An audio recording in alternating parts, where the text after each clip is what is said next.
வணக்கம். வாங்க ஹேமாஸ் கிச்சனுக்கு. நான் இன்றைக்கி விநாயகர் சதுர்த்திக்காக பாசிப்பருப்பு வச்சு கொழுக்கட்டை செய்ய போகிறேன். அது எப்படி செய்கிறதுன்னு பார்க்கலாம். இந்த கொழுக்கட்டை ரொம்ப நல்ல வாசமாக இருக்கும். பாசிப்பருப்பு வச்சு செய்கிறது நல்ல வாசமாக இருக்கும். இது எப்படி செய்கிறதுன்னு பார்க்கலாம். பாசிப்பருப்பு கொழுக்கட்டைக்கு ஃபஸ்ட்டு பூர்ணம் நம்ம ரெடி பண்ணிடலாம். அதுக்கு வடச்சட்டியில் 2 ஸ்பூன் நெய் ஊற்றிருக்கேன். அது கூட 2 ஸ்பூன் எண்ணெய் ஊற்றிட்டு ஃபஸ்ட்டு முந்திரி பருப்பை அதை தாளிச்சிக்கலாம் போட்டு.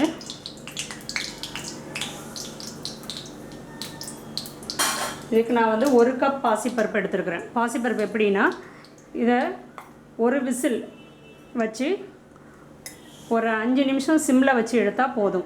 நல்லா மலர்ந்து இந்த மாதிரி 1-2 மலர்ந்து வந்திருக்கும் பாருங்கள். இந்த மாதிரி இருக்கணும். இதை இப்படி கொஞ்சம் மசிச்சு விட்டுக்கோங்க. மசிச்சுட்டு ஃபஸ்ட்டு முந்திரி பருப்பு வெந்த உடனே இந்த தேங்காவை சேர்க்குறேன்.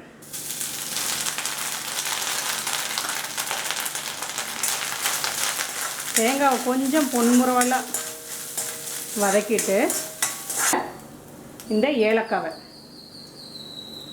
1-2 தட்டி வச்ச ஏலக்காவை சேர்த்துருக்குறேன்.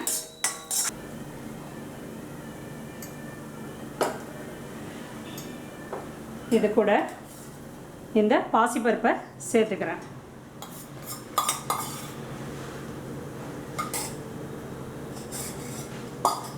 ஸ்டவ்வை ஆஃப் பண்ணிட்டேன். ஆன் பண்ணிக்கிறேன்.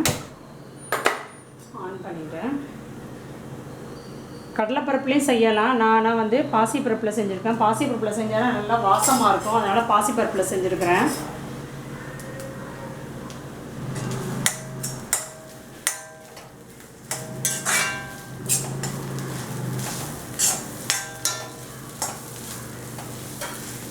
இப்போ இது கூட வெல்லம் வடிகட்டி எடுத்து வச்சுருக்கிறேன். ஃபில்டர் பண்ணி எடுத்து வச்சுருக்கிறேன்.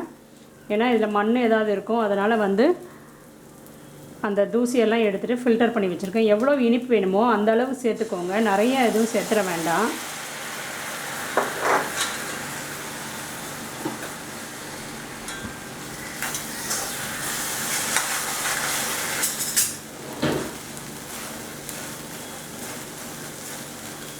நம்ம நெய் ஊற்றிருக்கிறதுனால, எண்ணெய் ஊற்றிருக்கிறதுனால நல்லா வடைச்சட்டியில் ஒட்டாமல் வரணும். அந்த அளவுக்கு கிண்டி விட்டுட்டே இருக்கணும். அடி பிடிச்சிடாமல் பார்த்துக்கோங்க.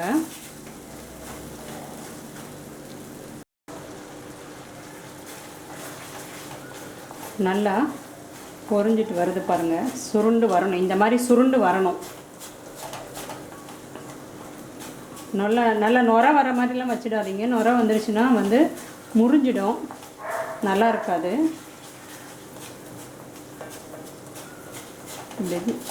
இப்படி பாத்திரத்தில் ஒட்டாமல் வரணும். இந்த மாதிரி இது கொஞ்ச நேரம் ஆற விட்டோன்னா கட்டி ஆகிடும். நமக்கு உருண்டை பிடிக்கிறதுக்கு, பூரணம் பிடிக்கிறதுக்கு சரியாக இருக்கும். எங்கள் சேனலை சப்ஸ்கிரைப் பண்ணி வச்சுக்கோங்க. அடுத்தடுத்து நான் கொழுக்கட்டை வரிசையாக போடுறேன். உங்களுக்கு விநாயகர் சதுர்த்திக்கு செய்கிறதுக்கு ரொம்ப ஈஸியாக இருக்கும். இப்போ பாருங்கள், நல்லா சுருண்டு வந்துடுச்சா? இப்போ இந்த ஸ்டேஜில் நான் ஆஃப் பண்ணினேன். இப்போ விட்டேன்னா இன்னும் அடுத்த ஸ்டேஜ் இது பாகு முறிஞ்சி வந்துடும். இதனால் ஆஃப் பண்ணிடுறேன். இது ஆறட்டும். இப்போ நம்ம பூரணத்துக்கு தேவையான அந்த மேல் மாவை ரெடி பண்ணலாம். இப்போ பூரணத்துக்கு தேவையான மேல் மாவை ரெடி பண்ணுறேன். 1 கப் பச்சரிசி மாவு. இதுக்கு சும்மா கொஞ்சமாக ஒரு சிட்டிகை உப்பு சேருங்க. ரொம்ப சேர்த்துற வேண்டாம். தண்ணி கொஞ்சம் கொஞ்சமாக ஊற்றி மிக்ஸ் பண்ணுங்கள். மொத்தமாக ஊற்றிடாதீங்க. மொத்தமாக ஊற்றிட்டோன்னா தண்ணியாக போயிடும் மாவு. எவ்வளோ வேணுமோ அதுக்கு தகுந்தபடி தண்ணியை ஊற்றி மாவை மிக்ஸ் பண்ணிக்கோங்க. சூடாக இருக்கும் தண்ணி, அதனால் கரண்டி வச்சு மிக்ஸ் பண்ணிக்கோங்க. இப்போது 2 ஸ்பூன் எண்ணெய் சேர்க்குறேன். எண்ணெய் சேர்த்தா தான் மாவு வந்து வெடிக்காமல் வரும், இல்லைன்னா மேல் மாவு வெடிச்சிடும். அதனால் பாத்திரத்தில் இந்த மாதிரி ஒட்டாமல் இந்த மாதிரி வரணும். இதை ஒரு 5 நிமிஷம் ஊற வைக்கலாம்.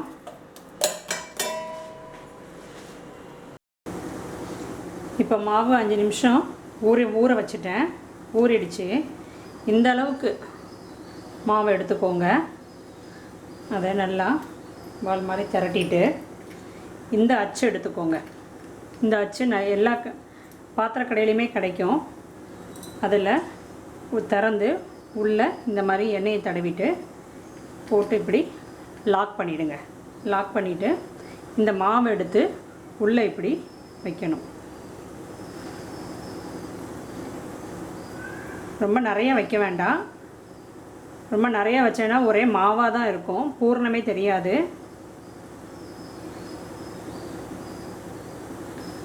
நல்லா உள்ள ஓரமெல்லாம் நல்லா அழுத்தி விட்டுட்டு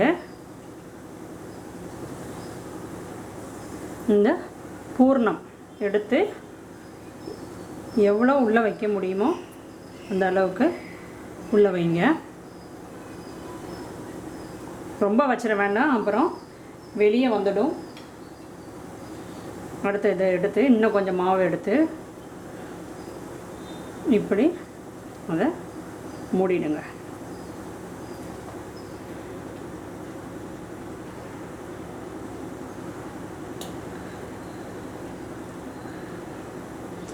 இந்த பாசிப்பருப்பு பூரணம் வந்து ரொம்ப டேஸ்ட்டாக இருக்கும். சும்மா வெறும் பூரணமாக சாப்பிட்றதுக்கே ரொம்ப நல்லாயிருக்கும். இந்த அளவுக்கு மூடிட்டு இப்படி ஓப்பன் பண்ணி எடுத்திங்கன்னா அச்சு அப்படியே வந்திருக்கும். இதை இந்த இட்லி தட்டில் எண்ணெய் லேசாக தடவி வச்சிட வேண்டியது. கையில் எப்படி தட்டுறதுன்னு சொல்கிறேன். அது கிடைக்கும், எல்லா பாத்திர கடையிலையும் கிடைக்கும் இந்த அச்சு.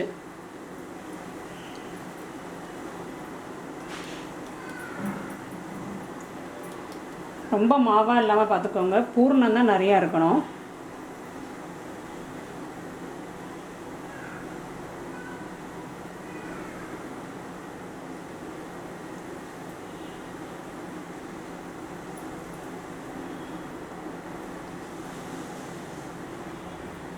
அவ்வளோதான்.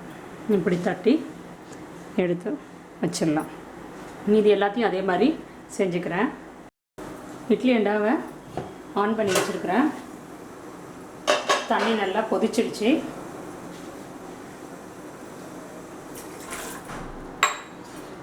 இப்போ இந்த தட்டை, கொலக்கட்டை தட்டை அதில் வைக்கிறேன்.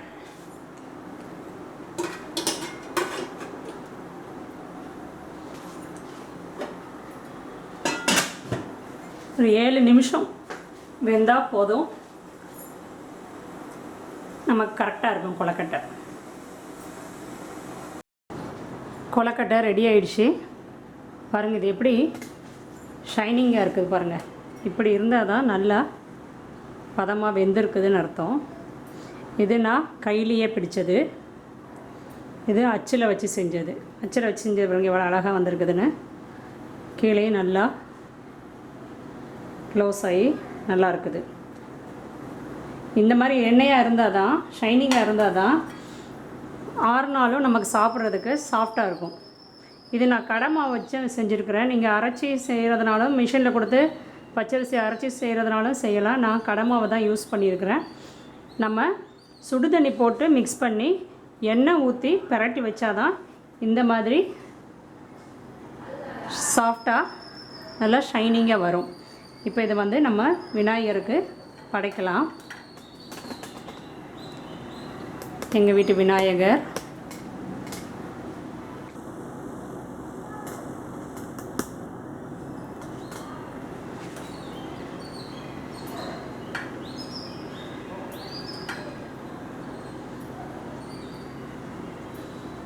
நீங்களும் இதை செஞ்சு பாருங்கள். செஞ்சு பார்த்துட்டு கமெண்ட் சொல்லுங்கள்.